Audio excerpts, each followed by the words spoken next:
अवनी एक काम करो, गाड़ी को रिवर्स गियर में लगाओ। हाँ, लेकिन मुझे डर लग रहा है, पता नहीं गाड़ी कहीं इधर उधर चली गई तो। कुछ नहीं होगा, जैसा मैं बोलता हूँ वैसा करती जाओ। ओके, एक काम करो, गाड़ी को रिवर्स गियर में लगाओ और धीरे धीरे क्लच दबाओ और धीरे धीरे एक्सीलेटर छोड़ो, बस। अवनी बेटा, हम सिखा देते हैं तुम्हें गाड़ी चलाना। रमेश को तो वैसे भी ठीक से नहीं आता है। अरे काका, आप साइकिल चलाना तो ठीक से जानते नहीं है, गाड़ी क्या चलाएंगे? हाँ काका, आप ही सिखा दीजिए तो अच्छा है। ये तो सारा दिन फोन पे लगे रहते, मेरी तरफ ध्यान भी नहीं देते। अच्छा एक काम करो, गाड़ी को रिवर्स गियर में लो। हाँ, हेलो,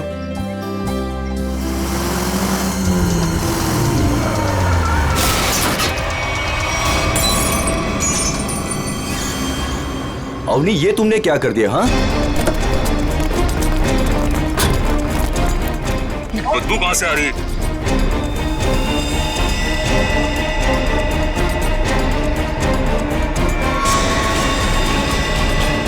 इसके अंदर लाश कहाँ से आ गई? इसमें से बदबू भी कितनी आ रही है? हे भगवान, इन्होंने तो लाश देख ली।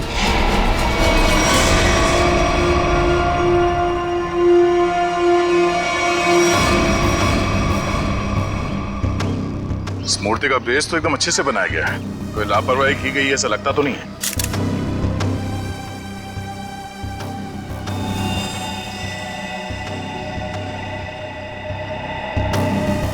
मगर इस मूर्ति में इसको रखा क्यों होगा?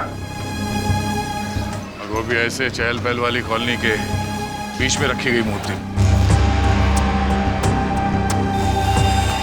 वो भी ऐसे कॉलोनी के बीचों बीच जहाँ पे इतनी चहल पहल है।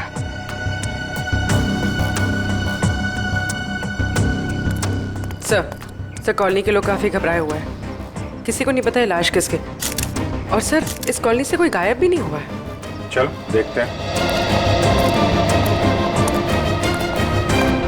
आप लोग प्लीज इन बच्चों को अंदर घर भेज दीजिएगा, ये सब देखना सुनना इनके लिए अच्छा नहीं। प्लीज बच्चों, घर जाके खेलो, जाओ। माँ, आजोबा की मूर्ति में क्या था और उससे इतनी बदबू क्यों आ रही थी? घर आके बताती हूँ। बच्चों, मम्मी की बात सुनना चाहिए। हाँ? जाओ घर के अंदर जाओ। आपके बच्चे ने कहा कि ये मूर्ति उनके दादाजी की? जी, मेरे पिताजी की मूर्ति थी, सुमित प्रकाश नाम था उनका।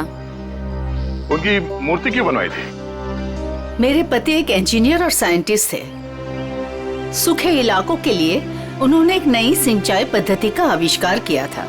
इसी से खुश होकर गवर्नमेंट ने उन्हें ये जमीन दान में दी थी। और सुमित जी इतने महान थे कि उन्होंने वो जमीन कॉलोनी को दान कर दी थी और हमने उसी जमीन पर ये बच्चों के लिए ये पार्क बनवा दिया। इसीलिए हमने उनके सम्मान में इस पार्क में उनकी मूर्ति लगवाई। देखिए, ऐसा लगता है कि किसी ने हाल में इस लाश को मूर्ति में छिपाया है। हाँ, कुछ महीनों पहले। आप लोग बता सकते हैं कि मूर्ति यहाँ कब लगाई गई थी? क्योंकि शायद लाश को उसी वक्त अंदर रखा गया था। ये क्या कह रहे हैं सर? ऐसा हो ही नहीं सकता। सुमित जी जिस साल गुजर गए उसी साल ये मूर्ति वहाँ लगवाई गई थी। कम से कम 39 साल हो गए। 39 साल पहले? तो ये हो सकता है कि जब हाल फिलहाल में मूर्ति बदली गई हो या फिर इसकी मरम्मत की गई हो, तब ये लाश इसमें डाल दी गई हो। जी नहीं, जब से ये मूर्ति लगवाई गई है तब से ना इसकी मरम्मत हुई है और ना इसे बदला गया। ऐसे कैसे हो सकता है? कुछ महीनों पहले मरे हुए आदमी की लाश इतनी पुरानी मूर्ति के अंदर कैसे हो सकता है? शायद ऐसा हुआ हो कि रात के अंधेरे में ये काम हुआ हो और आप लोगों को पता नहीं चला। पूर्वी, जरा वॉचमैन से पता करते। सर इस कॉलोनी में करीब 200 फैमिलीज रहती है। अगर किसी ने रात को पुतला बदला होता, किसी ने तो देखा होता, लेकिन यहाँ तो किसी ने कुछ देखा ही नहीं। सर यहाँ पर 2 वॉचमैन हैं, एक दिन में ड्यूटी करता है और एक रात में, और दोनों का ही कहना है कि किसी ने भी मरम्मत का काम होते हुए नहीं देखा। कमाल है, अगर कोई काम हुआ नहीं है तो फिर ये लाश मूर्ति के अंदर आई कैसे? सचिन, 39 साल पहले ये ब्रॉन्ज की मूर्ति खड़ी की गई हो, तब से लेकर आज तक ना किसी ने उसकी मरम्मत की, ना उस मूर्ति को बदल दिया। हाँ सर, 1976 की बात है सर। हाँ, और आज उस ब्रॉन्ज के पुतले के अंदर मिलती है एक लाश और कॉलोनी के 40 लोग कहते हैं कि उन्होंने कुछ देखा तक नहीं। कैसे हो सकता है? मूर्ति के अंदर लाश? 2 ही तरीके आते हैं मेरे दिमाग में। एक, या तो पुरानी मूर्ति के अंदर लाश रखी या फिर नई मूर्ति बनाकर उसके अंदर लाश डालकर उस नई मूर्ति को पुरानी मूर्ति की जगह रखी गई और पुरानी मूर्ति गायब कर दी गई होगी। सर लेकिन ब्रॉन्ज की नई मूर्ति बनाने के लिए तो कई दौर से गुजरना पड़ा होगा। पहले तो उसने प्लास्टर ऑफ पेरिस का ढांचा तैयार किया होगा, फिर उस ढांचे से उसने नया सांचा तैयार किया होगा और फिर कम से कम 1200 डिग्री सेल्सियस पे उसने उस ब्रॉन्ज को पिघला कर उसमें डाला होगा और फिर उसके टुकड़े किए होंगे। टुकड़ों को फिर वेल्डिंग करके जोड़ा गया होगा, फिर मूर्ति तैयार होगी तो उसे खड़ा कर दिया गया होगा। ये कुछ चुटकी भर में थोड़ी होता है, बहुत टाइम लगा होगा, बहुत टाइम लगा होगा। और सर लाश को मूर्ति में रखा गया होगा, मूर्ति को कॉलोनी में लाया गया होगा और फिर पुरानी मूर्ति की जगह रखा गया होगा। पूर्वी इतनी बड़ी मूर्ति कोई गोदी में उठाकर तो नहीं ला सकता, उसे लाने के लिए ट्रक या फिर कोई बड़ी गाड़ी लाई होगी। उसके साथ साथ उसे खड़े करने के लिए क्रेन लाया गया होगा। इतना सब अगर हुआ है फिर भी कॉलोनी के लोग कहते हैं कि उन्हें कुछ मालूम नहीं, ऐसा कुछ हुआ ही नहीं। सर फिर तो पहला वाला तरीका इस्तेमाल किया गया होगा सर। बॉडी को कॉलोनी में लाया गया होगा और फिर मूर्ति में रख दिया गया होगा। पंकज, मूर्ति को लेटाया गया होगा, उसके बाद उसके अंदर लाश को रखा गया होगा और फिर उसे खड़ा भी किया होगा। कैसे हो सकता है, कैसे हो सकता है ये? सर इतना अजीब तरीका लाश को ठिकाने लगाने का, खूनी को ये सब करने की जरूरत क्या थी? वही तो, इतनी तकलीफ क्यों? लाश को ब्रॉन्ज की मूर्ति के अंदर ही क्यों? कोई ना कोई वजह तो जरूर होगी, पर है कौन ये? है कौन ये? लाश है किसकी? कैसे मरा है? मरा या मारा गया? इस आदमी की उम्र 45 साल है और इसकी मौत इसके सर पे लगी चोट की वजह। अरे sir sir sir sir Hindi में बोलेंगे तो मुझे भी समझ में आएगा। क्या बोल रहे हैं? इस आदमी की उम्र 45 साल है और इसकी मौत इसके सर पर लगी चोट की वजह से हुई है। ये हुई ना? Thank you. और कुछ और बता सकते हैं? कोई जादू है, चुटकी बजाऊंगा हो जाएगा? अरे कोई जादू है जो चुटकी बजाऊंगा सब कुछ हो जाएगा? मन तो करता है चुटकी बजा दूं और ये आदमी गायब हो जाए। क्या बोले तुम? मतलब मैं कह रहा था साड़ुंके साहब, आप चुटकी बजा दे तो केस सॉल्व हो जाएगा। कितना किया है, ये तो कुछ भी नहीं है। हाँ लेकिन अभी मेरा चुटकी बजाने का मूड नहीं। ठीक है तो मैं उधर बजा लेता हूँ चुटकी। किधर चले जाते हो? हाँ देखिए आप, तारिका जी।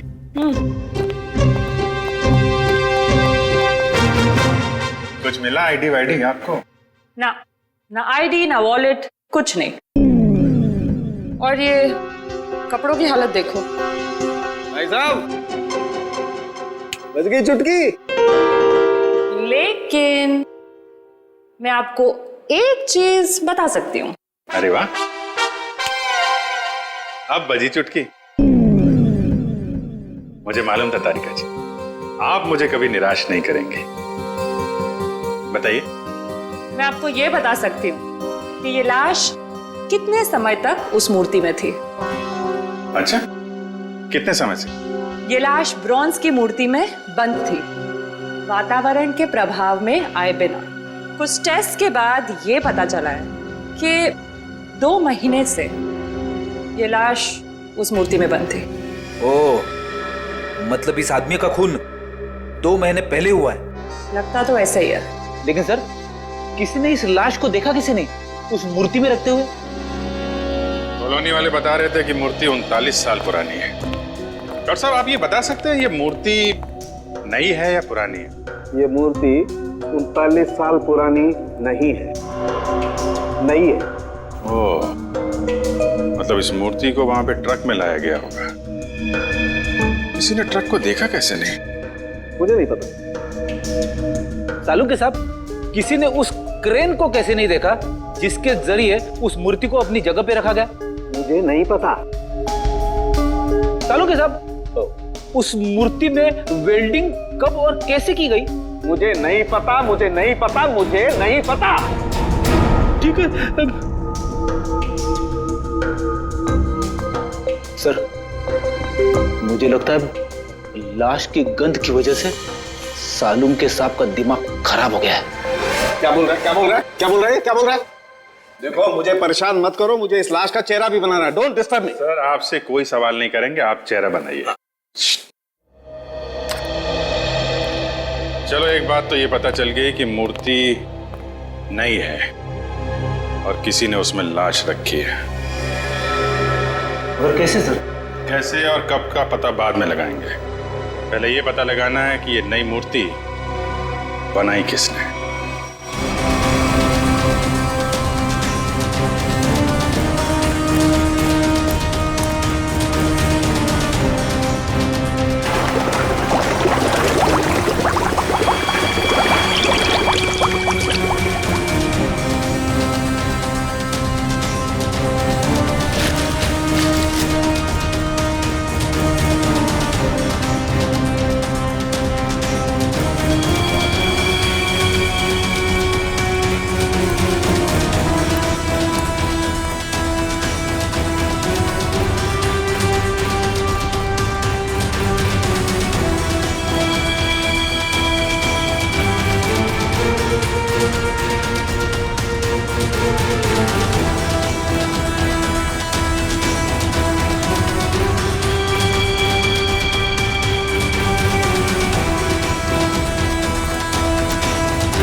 दुकान में तो कोई नहीं दिख रहा। वाह, एक खूबसूरत लड़की मेरे दुकान पे। सीआईडी से हूँ मैं। तो क्या हुआ? लगता है तुम्हारा दिमाग ठिकाने पे नहीं है मिस्टर कुमार। क्या? कुमार? मैं किसी कुमार सुमार को नहीं जानता और न मैं कुमार सुमार हूँ। तुम निशित कुमार नहीं हो जिसकी ये दुकान है? ओह, इस दुकान के पहले वाले मालिक निशित कुमार, उनकी बात कर रही है ना? पहले वाला मालिक? हाँ, निशित कुमार का 2 महीने पहले खून हो गया।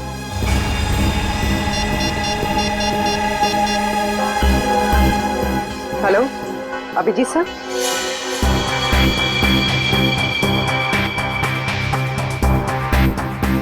तारिका, बन गया ना चेहरा? तो इन्होंने ये दुकान निशित कुमार से खरीदी और 2 महीने पहले उनका खून हो गया। 2 महीने पहले की वो लाश थी ना जो उस मूर्ति में से मिली? हाँ सर, लाश। हाँ लाश। आप ये बताइए कि निशित कुमार के बारे में और क्या जानते हैं आप? सर मुझे ज्यादा पता नहीं है। उनकी माली हालत भी ठीक नहीं थी और कई सालों से उनके पास कुछ काम भी नहीं था। उनके घर का एड्रेस देना। वो घर में अकेली ही थी। जब मैं बाहर से आई तो देखा चोरों ने उनका गला काट दिया था। शायद मैं यहाँ होती तो उनको बचा सकती थी सर। हम आपकी तकलीफ समझ सकते हैं अर्चना जी, पर क्या आप बता सकती हैं कि क्या क्या चोरी हुआ था? कुछ नहीं, चुराने के लिए आई ही क्या घर में? कुछ नहीं था और अब भी नहीं है। आपके पति जो मूर्तियां बनाते थे वो किन के लिए बनाते थे? मेरा मतलब है उनके क्लाइंट्स कौन कौन थे? मुझे पता नहीं, लेकिन उनकी सारी चीजें वो अलमारी में रखते थे। हम वो अलमारी देख सकते हैं? जी। अलमारी देख लो जरा।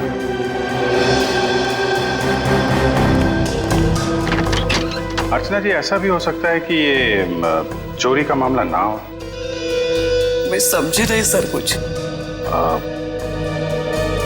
निशित जी का कोई दुश्मन भी था जो उनकी जान लेना चाहता हो? सिर्फ मामूली सा शिल्पकार, उनका दुश्मन कौन हो सकता है?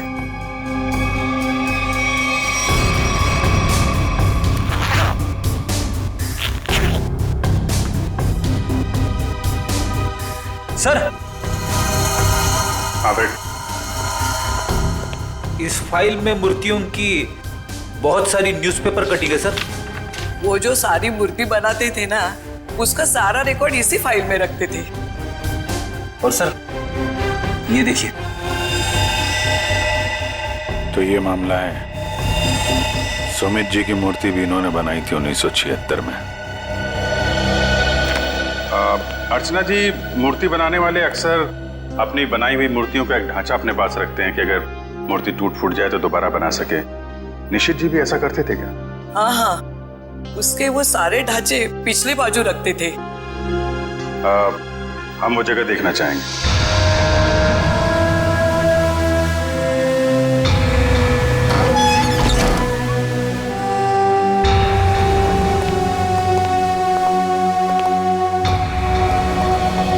सर, आप सब देख रहे हैं ना, ये उनकी पूरी जिंदगी की कारीगरी है। उन्होंने जितनी भी मूर्तियां बनाई थी उन सबका एक एक ढांचा यहाँ है।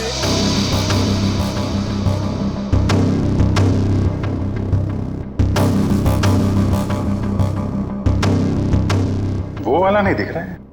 कौन सा वाला? वो सुमित जी की जो मूर्ति का ढांचा है। वो उस तरफ होना चाहिए।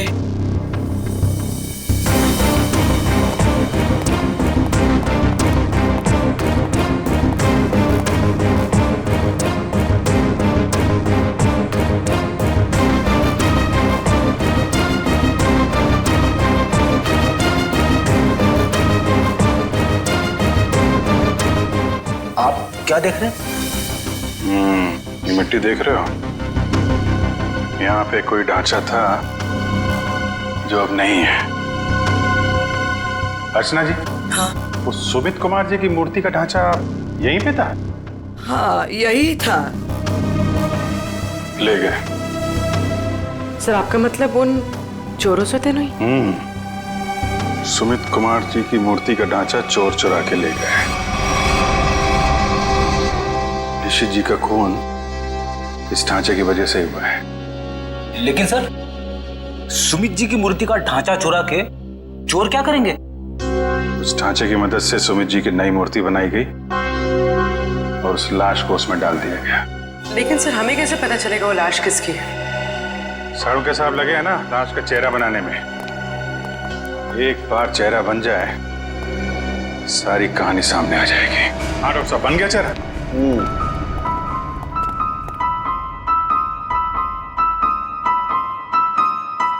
ये देखो बॉस, ये है वो मरा हुआ आदमी। क्या? ये कैसे हो सकता है?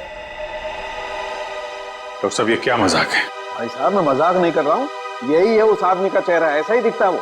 मैं जानता था, मुझे बिल्कुल पता था ये कुछ ऐसा करेंगे जिससे सारा केस उलट जाए। क्या बात कर रहे हो यार तुम? मैं ऐसा क्यों करूंगा? क्या हो गया तुम्हें? अभिजीत, ये क्या कह रहे हो तुम? ये उसी आदमी का चेहरा है। सर, मजाक क्यों करेंगे? क्योंकि डॉक्टर साहब ने जो चेहरा बनाया है वो मूर्ति का चेहरा है। सुमित जी का चेहरा है जो 39 साल पहले मर चुके हैं। इस चेहरे में सिर्फ मूंछ लगाना बाकी है। क्या बात कर रहे हो? ये आप बताइए, आपने बनाया है चेहरा? तो मैंने तो वही बनाया है जो मुझे खोपड़ी ने बताया। मैंने तो मूर्ति देखी भी नहीं है यार। तो आप देख लीजिए, ये मूर्ति है। ये तो वाकई वही चेहरा है जो मैंने बताया। ऐसा कैसे हो सकता है? सर, ये आदमी 39 साल पहले मर चुका है। आज जिंदा होता तो 80 साल का होता। और आपने कहा था ना कि ये मरा हुआ आदमी 45 साल का। कैसे पॉसिबल है? आई एम सॉरी बॉस, मुझे छुट्टी चाहिए। वो आप देखो सर। पहले हम ये पता लगाने की कोशिश कर रहे थे कि लाश को मूर्ति में रखा कैसे गया। अब हमें यह पता लगाना है कि सुमित जी की लाश सुमित जी की मूर्ति में आई कैसे और क्यों।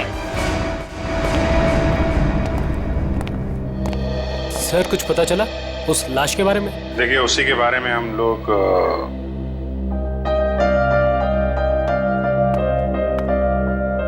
बच्चों, हमें आपकी नानी और मम्मी से कुछ जरूरी बात करनी, और बातें ऐसी हैं जो आप लोगों को नहीं सुननी चाहिए। तो आप लोग प्लीज अंदर जाइए। क्यों? हम क्यों नहीं सुन सकते? ये बड़ों की बातें हैं, बच्चों का कोई काम नहीं। हमें पता है, हमारे आजोबा की मूर्ति में से लाश मिली है ना। आप उसी के बारे में बात करने आए हो ना? हाँ, और कुछ जरूरी बातें हैं। आप लोग अच्छे बच्चे हो ना? हो ना, प्लीज अंदर जाओ।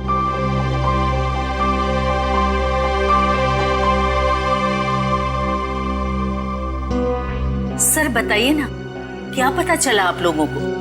एक्चुअली इस केस की जांच को लेकर हम थोड़ी उलझन में हैं और हमें लगता है कि आप सुलझा सकती हैं इस उलझन को। कैसी उलझन? और मैं कैसे सुलझा सकती हूँ? दरअसल ये सब हमारे परिवार वाले जैसे ही हैं। जब से शादी करके आई हूँ इसी कॉलोनी में रह रही हूँ। ये लोग सब कुछ जानते हैं। आपको जो कुछ भी कहना है इनके सामने कह सकते हैं। ठीक है। आपके पति सुमित जी को गुजरे हुए करीब 39 साल हो गए, है ना?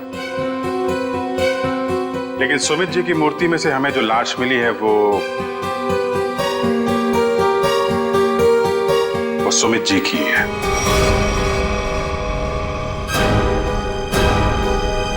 ये कैसे हो सकता है? ऐसा ही हुआ है, ये देखिए।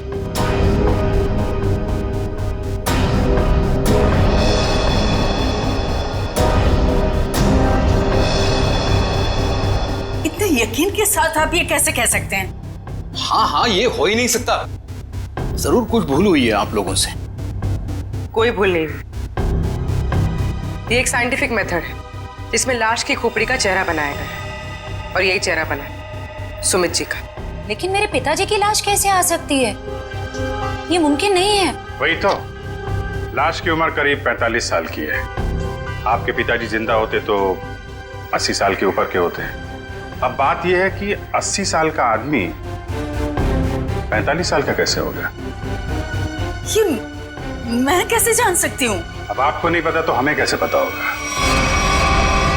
चेहरा तो बिल्कुल आपके पति का ही है। सर, उनकी मौत के बाद उनका अंतिम संस्कार मैंने ही किया था। अगर किसी ने लाश बदल दी हो या कहीं किसी तरह वो जिंदा भी होते तो भी 80 साल का इंसान 45 साल का हो ही नहीं सकता। वही तो, यही बात हमें परेशान कर रही है। अच्छा, आपके परिवार में कोई ऐसा आदमी था जो बिल्कुल सुमित जी से मिलता जुलता हो? नहीं, जब से मैं उन्हें जानती हूँ या जब से मेरी शादी हुई है मैंने तो ऐसा किसी को नहीं देखा जो उनकी तरह दिख रहा हो। चूंकि उस मरे हुए आदमी का चेहरा हूबहू आपके पति से मिलता जुलता है और उन दोनों में कोई संबंध है या नहीं, ये जानने के लिए मालती जी हमें आपकी थोड़ी मदद चाहिए। कैसी मदद? अगर आपको बुरा ना लगे तो हमें आपका डीएनए उस मरे हुए आदमी से मिला के देखना होगा। यही एक तरीका है सच्चाई को जानने का।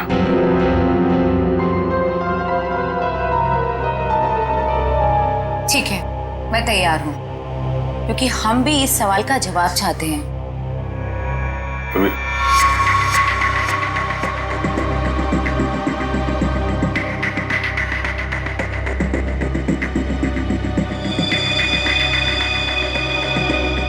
Thank you. हम फिर मिलेंगे और तब जवाब के साथ मिलेंगे।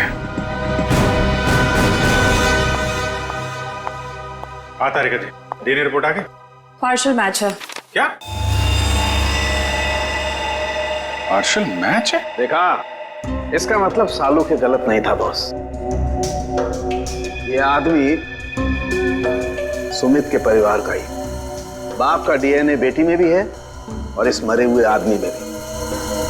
निश्चित रूप से ये आदमी सुमित के परिवार का ही कोई है। अगर ये सुमित का रिश्तेदार है तो किसी ने इसे पहचाना कैसे नहीं? कोई तो होगा जिसे पहचानता। ये बड़ी चौंकाने वाली बात है। आपने जो इसका चेहरा बनाया था उसकी फोटो हमने अखबार में भी भेजी, लेकिन ऐसा कोई भी आदमी सामने नहीं आया जो इसे पहचानता हो। अगर ये इसी शहर में था तो किसी ने तो इसे देखा होगा। कोई तो होगा इसके पहचान वाला। तारिका जी, आप तो जीनियस हैं। ऐसे क्या कह दिया मैंने? केस सॉल्व कर दिया। हो सकता है ये आदमी इस देश का हो ही ना, हो सकता है कि मरने से कुछ समय पहले इस देश में आया। ओह, इसीलिए किसी ने इसे पहचाना नहीं। हाँ, पिछले 2-3 महीने की इमिग्रेशन रिपोर्ट्स चेक करनी होंगी हमें। पंकज, आज के अखबार में मैंने अपना राशिफल देखा। जानते हो क्या लिखा था उसमें? क्या था सर? बहुत जल्द नौकरी में बदलाव होगा। इसका मतलब जानते हो? हाँ सर, ये तो बहुत दुख की बात है। आपका डिमोशन होने वाला है। आपकी पोस्ट तो मेरे से भी नीचे होने वाली है। क्या बोलता है? अरे इसका मतलब है मेरा बहुत जल्द प्रमोशन होने वाला है। हाँ, पिछले 1 हफ्ते से मुझे ऐसा ही लग रहा है। लेकिन मुझे ऐसा नहीं लग रहा है। क्यों? सर अभिजीत सर ने बिल्कुल सही पता लगाया सर। इमिग्रेशन रिकॉर्ड से उस मरे हुए आदमी का चेहरा मैच कर रहा है सर। गुड, मिला है सर।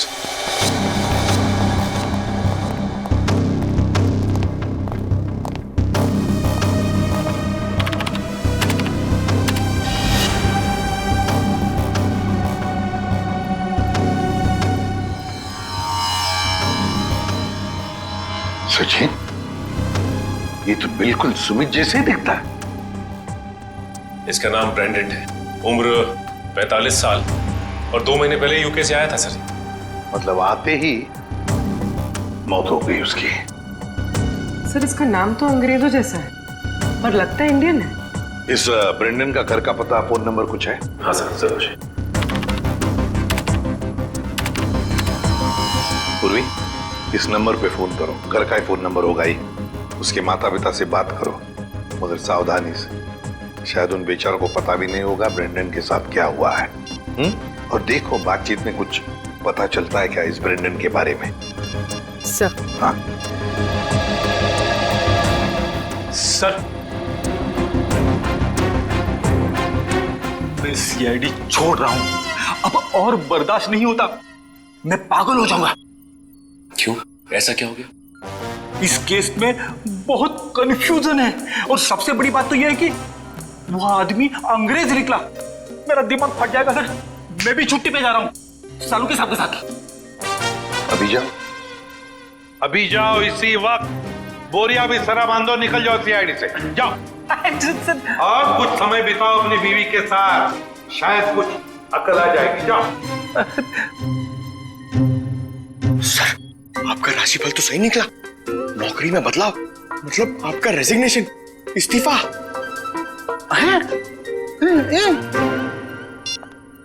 सर।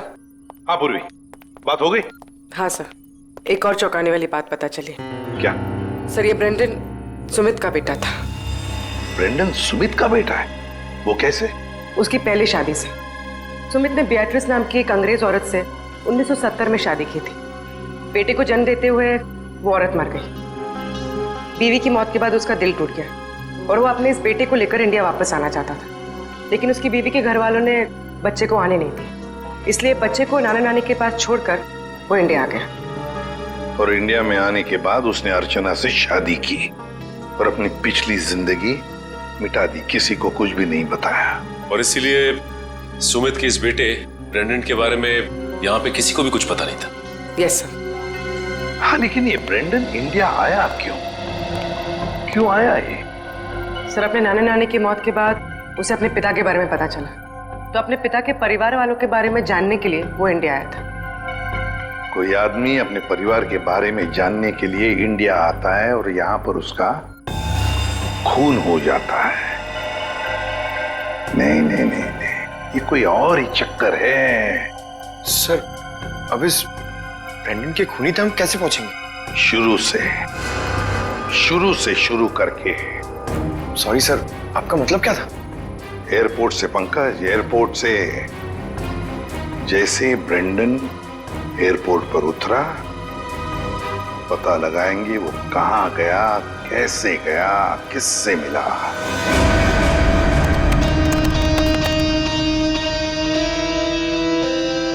सर, ये फुटेज एयरपोर्ट के अराइवल गेट की है सर, जब ब्रेंडन इमिग्रेशन से बाहर निकल चुका था।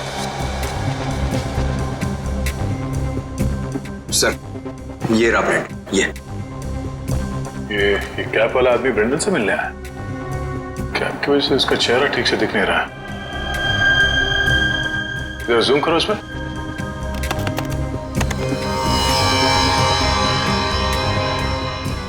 लगता है कि जानबूझकर ये आदमी अपना चेहरा छुपा रहा है।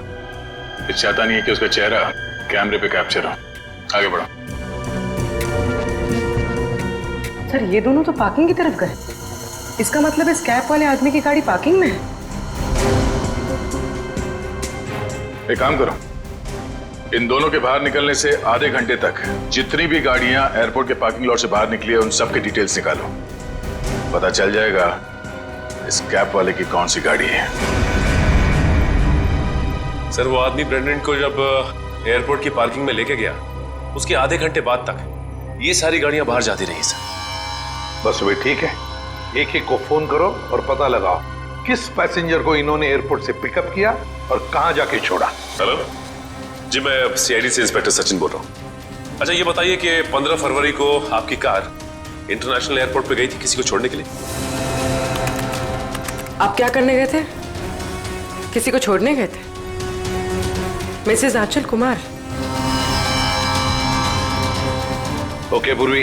Okay okay. क्या? किसको छोड़ने गए थे? Peter Frank. अच्छा ये कौन सी फ्लाइट से आए? ओके।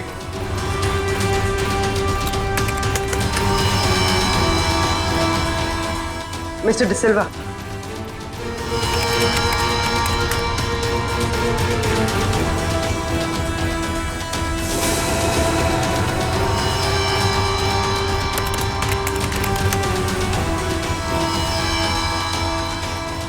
ओके पूर्वी, अब बचा है सिर्फ एक नंबर, ये VH 543259। और सर ये नंबर किसी मिस्टर अनिल के नाम पे जो कि लोनावाला के बंगलों पे रजिस्टर्ड है सर, लेकिन ये आदमी फोन नहीं उठा रहा है सर। फोन नहीं उठा रहा है? लगता है ये अनिल ही पिकअप करने आया था ब्रेंडन को एयरपोर्ट पर। सर कहीं इस अनिल ने ही तो ब्रेंडन का खून नहीं किया? हो सकता है पूर्वी, एक बात तो पक्की है, इस अनिल का जरूर कोई ना कोई संबंध है ब्रेंडन के खून के साथ। सरकार के रजिस्ट्रेशन के हिसाब से अनिल जी का घर यही है। काफी पैसे वाला लगता है ये अनिल जी, इतना बड़ा बंगला, वो कार। लेकिन इस अनिल जी को ब्रेंडन से क्या काम पड़ गया? सर मुझे तो लगता है कि इस ब्रेंडन को इंडिया में कोई जानता ही नहीं होगा। ब्रेंडन को इंडिया में कोई जानता नहीं था तो ये अनिल एयरपोर्ट क्यों गया था उन्हें लेने? उसके बाद ये ब्रेंडन गायब कहाँ हो गया? कोई दरवाजा खोल क्यों नहीं रहा? जी कौन है आप लोग और क्या चाहिए? आपके मालिक अनिल जी से मिलना है। कहाँ है वो? वो नहीं है। आप क्यों पूछ रहे साहब? देखिए बेमतलब परेशान मत करिए, नहीं तो अभी पुलिस को फोन कर देंगे। हम लोग सीआईडी से हैं। सीआईडी? सीआईडी कहाँ से?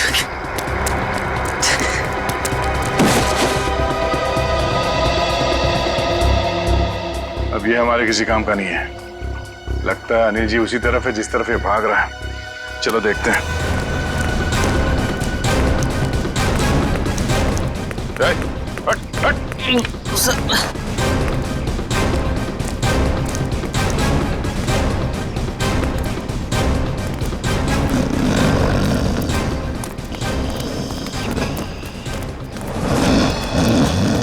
लगता है यही अनिल जी है।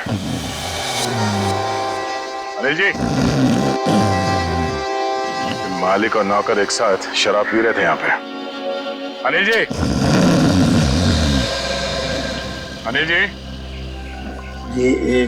जी। हम ये जानने आए हैं कि कुछ महीने पहले आप ब्रेंडन को एयरपोर्ट से लेकर कहाँ गए थे? एयरपोर्ट? ब्रेंडन? मैं कुछ नहीं समझ पा रहा यार, क्या बोल रहे हो तुम? हम ये कह रहे हैं कि ब्रेंडन को लेके आप एयरपोर्ट से आए थे और ये हमने सीसीटीवी फुटेज में देखा है।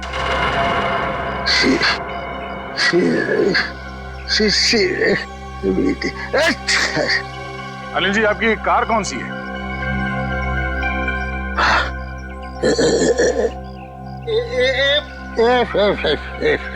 सच्चाई तो ये है कि ना तो ये बंगला आपका है और ना ही वो कार। हाँ? हाँ? बाप अब सच बताओ। सर मैं कुछ नहीं जानता सर मैं तो एक मामूली सा वॉचमैन हूँ सर। वॉचमैन, ये मेरा मालिक है ना, मालिक, उसने अपना बंगला और कार मेरे नाम पर कर दिया सर। ये मेरा कुछ भी नहीं है सर। तो फिर किसका है? सर मैं कैसे बोलूं सर, मेरी जान चली जाएगी सर। देखो तुम चिंता मत करो, कुछ नहीं होगा तुम्हें। सिर्फ ये बताओ किसने कहा था तुम्हें ये सब करने के लिए? क्या बात है, आप लोगों ने हमें यहाँ क्यों बुलाया? कुछ पता चला क्या? हाँ, एक चौंकाने वाली कहानी। ये कहानी हम आप लोगों को भी सुनाते हैं। इस कहानी को हम वहां से शुरू करते हैं जब सुमित जी को सरकार ने जमीन दान दिया था। उस जमीन में सिर्फ ये छोटा सा गार्डन नहीं था, बल्कि वो जमीन भी था जिसपे आज मॉल बना हुआ है आपके कॉलोनी के पीछे। लेकिन इस बात का पता हमें क्यों नहीं चला? क्योंकि आप लोगों से पहले कुछ और लोगों को पता चल गया। उन्हें यह भी पता चल गया कि सुमित जी अपनी पूरी जमीन को बच्चों के पार्क के लिए दान करना चाहते हैं, और ये बात उन्हें अच्छा नहीं लगा। उन्होंने सुमित जी को रोकना चाहा। जब सुमित जी नहीं माने तो उनका खून कर दिया। क्या? जी हाँ, सुमित जी का एक्सीडेंट कोई एक्सीडेंट नहीं था। इसकी प्लानिंग की थी उन लोगों ने, और उन लोगों ने जमीन का एक छोटा सा हिस्सा आपके कॉलोनी को दिया और बाकी बिल्डर्स को बेच दिए। वो मॉल जहाँ पे खड़ा है वो जमीन। बिल्डर से मिले पैसे से ऐश कर रहे हैं वो लोग। उनके पास देश विदेश में बहुत सारे घर हैं, बंगलो हैं, ढेर सारी गाड़ियां हैं, और ये बात किसी को नहीं पता, उनके दोस्तों और परिवार वालों को भी नहीं। और सुमित जी का बेटा ब्रेंडन जब अपने परिवार वालों से मिलने इंडिया आया तो उसे भी मार दिया गया। क्यों, ये हमें मालूम नहीं। और फिर बेटे की लाश को पिता के मूर्ति में छुपा दिया। अब ये कैसे किया है ये हम जानना चाहते हैं। लेकिन वो कौन लोग हैं? यही हैं वो लोग। सच तो ये इसी कॉलोनी में रह रहे हैं, धोखे और खून से कमाए हुए पैसों पर ऐश कर रहे हैं, लेकिन हम उन्हें जानते हैं।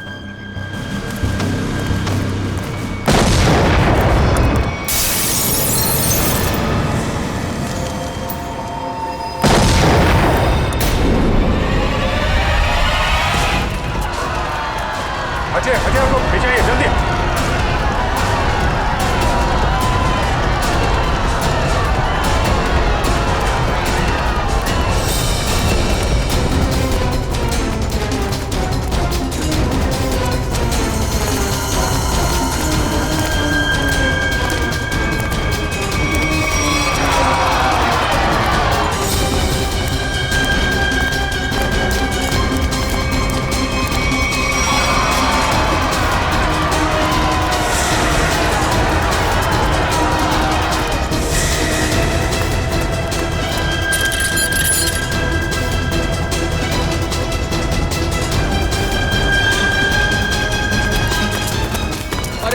आनंद संभालना यार। अरे अरे क्या हो रहा है ये?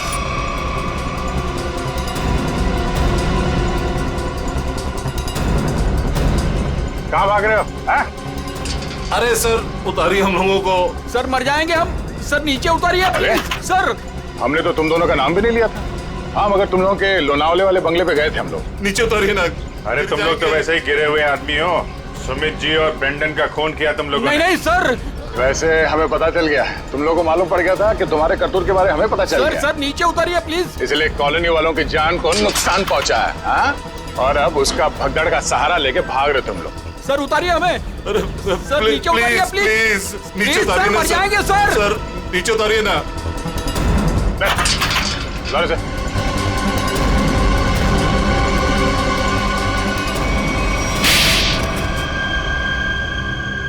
लेकिन वो तो आपके दोस्त थे, फिर आपने उनको क्यों मार दिया?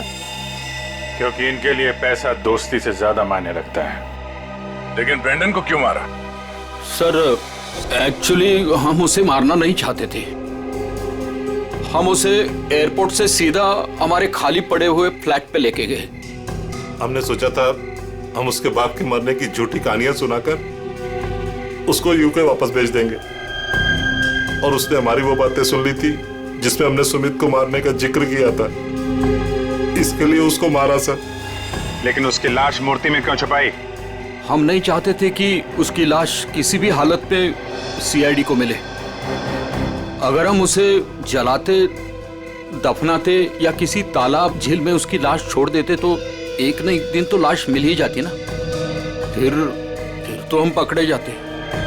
इसलिए हमने उसकी लाश सुमित की मूर्ति के अंदर डाल दी थी ताकि कोई ढूंढ ना सके। इसीलिए तुम लोगों ने निशित को मार दिया और उसके गोडाउन से सुमित जी के पुतले का ढांचा को चुरा लिया और नई मूर्ति बनाई। हाँ? लेकिन तुम लोगों ने मूर्ति जब बदली तो कॉलोनी वालों को कैसे नहीं पता चला? वो सर, हमने एक दिन पूरे कॉलोनी वालों को रात के खाने की दावत दी थी और हमने उनके खाने में नींद की गोलियां डालती थी। अच्छा, जब सारी कॉलोनी सो गई तो पुरानी मूर्ति की जगह नई मूर्ति रख दी। अगर अवनी अपनी कार से उस मूर्ति को ठोकर नहीं मारती तो इनके काले कारनामों से पर्दा नहीं हटता। लेकिन सच्चाई में एक ताकत होती है जो कभी छुपती नहीं, और जुर्म में भी वही कमजोरी होती है, वो भी कभी छुपती नहीं। इन्हें हमारे हवाले कर दीजिए, इन्हें सजा अब हम देंगे। हाँ सर, इन्होंने हमें धोखा दिया है, ये हमारे गुनहगार है। नहीं सर, हमें अरेस्ट कर दो, ये लोग मार डालेंगे। हमें अरेस्ट कर लीजिए सर। तुम्हें सजा देने का हक अगर हमारे हाथ में होता तो हम तुम्हें इनके हवाले कर देते। हमारे हाथ बंधे हुए हैं, वरना निखिल, पंकज ले जाओ इन्हें।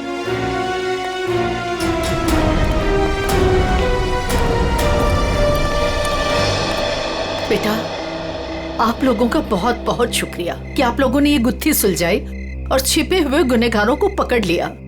ये तो हमारा फर्ज था, लेकिन हम पूरी कोशिश करेंगे कि मॉल की जमीन भी कॉलोनी को वापस मिल जाए। आपके पति का जो सपना था वो पूरा होके ही रहेगा। खुश रहो बेटा, खुश रहो। For more updates, subscribe to our channel, click the show links and enjoy watching the videos.